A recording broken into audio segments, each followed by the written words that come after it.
بسم اللہ الرحمن الرحیم۔ السلام علیکم ناظرین، ہماری آج کی ویڈیو کا موضوع ہے وہ کون کون سے ایسے مواقع ہیں جہاں جھوٹ بولنا جائز اور حلال ہے۔ جھوٹ برائیوں کی جڑ ہے کیونکہ اس سے معاشرے میں بے شمار برائیاں جنم لیتی ہیں۔ رسول اکرم صلی اللہ علیہ وآلہ وسلم فرماتے ہیں کہ صدق کو لازم کر لو کیونکہ سچائی نیکی کی طرف لے جاتی ہے اور نیکی جنت کا راستہ دکھاتی ہے۔ آدمی برابر سچ بولتا رہتا ہے اور سچ بولنے کی کوشش کرتا رہتا ہے، یہاں تک کہ وہ اللہ کے نزدیک صدیق لکھ دیا جاتا ہے۔ اور جھوٹ سے بچو کیونکہ جھوٹ فجور کی طرف لے جاتا ہے اور فجور جہنم کا راستہ دکھاتا ہے۔ آدمی جھوٹ بولتا رہتا ہے، جھوٹ بولنے کی کوشش کرتا رہتا ہے، یہاں تک کہ اسے اللہ کے نزدیک کذاب لکھ دیا جاتا ہے۔ ایک فرمان نبوی صلی اللہ علیہ وآلہ وسلم ہے کہ جو شخص جھوٹ بولنا چھوڑ دے تو میں اس کے لیے ایک مکان کا ضامن ہوں تو اس کے لیے جنت کے کنارے پر بنایا جائے گا۔ جس نے جھگڑا کرنا چھوڑ دیا اور وہ حق پر ہے، یعنی حق پر ہونے کے باوجود جھگڑا نہیں کرتا، اس کے لیے جنت کے وسط میں مکان بنایا جائے گا۔ اور جس نے اپنے اخلاق اچھے کیے اس کے لیے جنت کے اعلیٰ درجہ میں مکان بنایا جائے گا۔ ارشاد نبوی صلی اللہ علیہ وآلہ وسلم ہے کہ جب بندہ جھوٹ بولتا ہے تو اس کی بدبو سے فرشتہ 1 میل دور ہو جاتا ہے۔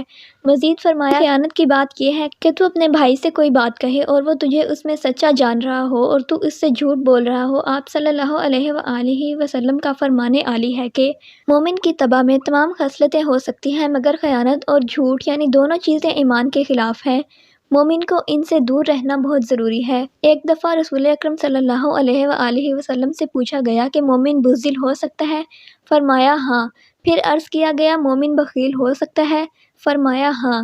پھر پوچھا گیا کیا مومن کذاب یعنی جھوٹا ہو سکتا ہے؟ فرمایا نہیں، لیکن اس کے باوجود 3 جگہیں ایسی ہیں جہاں پر جھوٹ بولنا جائز ہے۔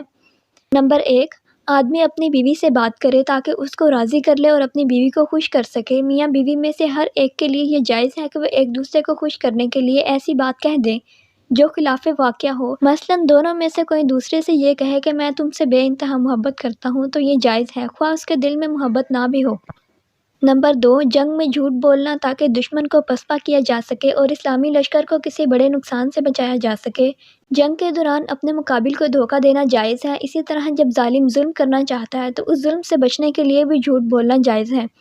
نمبر 3، لوگوں کے درمیان صلح کرانے کے لیے جھوٹ بولنا جائز ہی نہیں بلکہ ضروری ہے تاکہ 2 مسلمان بھائیوں کے دل میں نفرت کو محبت میں بدلا جا سکے۔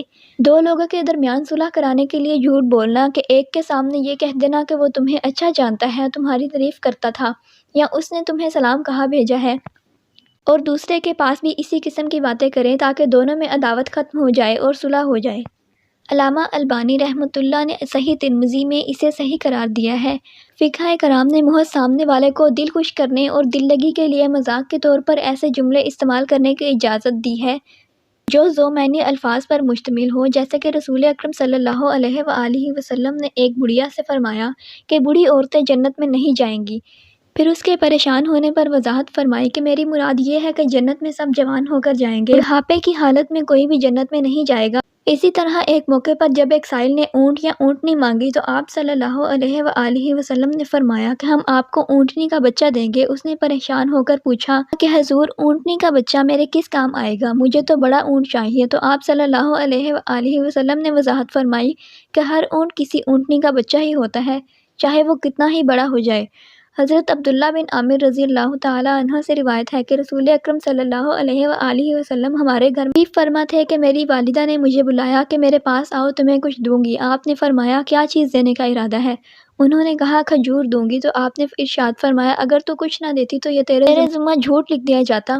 ایک حدیث پاک میں آپ صلی اللہ علیہ وآلہ وسلم نے فرمایا کہ تجارت کرنے والے فاجر ہوتے ہیں، مراد یہ کہ عموماً ایسے ہوتے ہیں۔ لوگوں نے پوچھا رسول اللہ وہ کیسے، کیا بیع حرام ہے؟ فرمایا نہیں، حرام تو نہیں بلکہ حلال ہے، لیکن یہ لوگ جھوٹی قسمیں کھاتے ہیں اور گنہگار ہوتے چلے جاتے ہیں اور بات بات پر غلط بیانی سے کام لیتے ہیں۔ حضرت عائشہ صدیقہ رضی اللہ تعالیٰ عنہا فرماتی ہیں کہ بعض لوگوں نے رسول اکرم صلی اللہ علیہ وآلہ وسلم سے کانوں کے متعلق سوال کیا تو آپ نے فرمایا کہ کوئی چیز نہیں ہے۔ لوگوں نے عرض کیا یا رسول اللہ بعض اوقات وہ ایسی بات بتاتے ہیں جو درست ثابت ہوتی ہے، تو آپ نے فرمایا کہ وہ درست بات جنات کی طرف سے ہوتی ہے جسے وہ کاہن کے کان میں ڈال دیتے ہیں، جیسے ایک مرغ دوسرے مرغ کے کان میں آواز پہنچا دیتا ہے اور پھر کاہن اس میں 100 سے زیادہ جھوٹ ملا لیا کرتا ہے۔ حضرت ابو سعید خدری رضی اللہ تعالیٰ عنہ سے روایت ہے کہ میں نے رسول اکرم صلی اللہ علیہ وآلہ وسلم کو یوں دعا کرتے ہوئے دیکھا کہ اے اللہ میرے دل کو نفاق اور نفس کو برائی سے اور زبان کو جھوٹ سے محفوظ رکھ۔ نبی اکرم صلی اللہ علیہ وآلہ وسلم کا ارشاد عالی ہے کہ اگر تم میری 6 باتوں پر عمل کر لو تو میں تمہیں جنت کی ضمانت دیتا ہوں۔ صحابہ اکرام رضی اللہ تعالی عنہ نے عرض کیا یا رسول اللہ وہ کیا ہیں؟ تو آپ نے فرمایا ایک یہ کہ جب بات کرو تو جھوٹ نہ بولو، دوسری یہ کہ وعدہ کرو تم وعدہ خلافی نہ کرو، تیسری یہ کہ امانت میں خیانت نہ کرو، چوتھی یہ کہ بری نگاہ سے کسی کو نہ دیکھو، پانچویں یہ کہ کسی کو تکلیف نہ دو، چھٹی یہ کہ اپنی شرمگاہ کی حفاظت کرو۔ ایک بار رسول اکرم صلی اللہ علیہ وآلہ وسلم نے فرمایا کیا میں تمہیں بہت بڑے کبیرہ گناہ کے بارے میں نہ بتاؤں؟ 3 مرتبہ یوں ہی فرمایا۔ صحابہ اکرام نے عرض کیا ہاں کیوں نہیں یا رسول اللہ صلی اللہ علیہ وآلہ وسلم۔ آپ نے فرمایا اللہ کے ساتھ شریک ٹھہرانا اور ماں باپ کی نافرمانی کرنا۔ آپ ٹیک لگائے ہوئے تھے، اٹھ بیٹھے اور فرمایا سنو جھوٹی بات اور جھوٹی گواہی آپ مسلسل فرماتے رہے یہاں تک کہ ہم نے کہا کاش آپ خاموش ہو جائیں۔ حضرت کعب رضی اللہ تعالی عنہ سے روایت ہے کہ رسول اکرم صلی اللہ علیہ وآلہ وسلم نے مجھ سے فرمایا میں بے وقوف لوگوں کی سرداری سے تمہیں اللہ تعالیٰ کی پناہ میں دیتا ہوں۔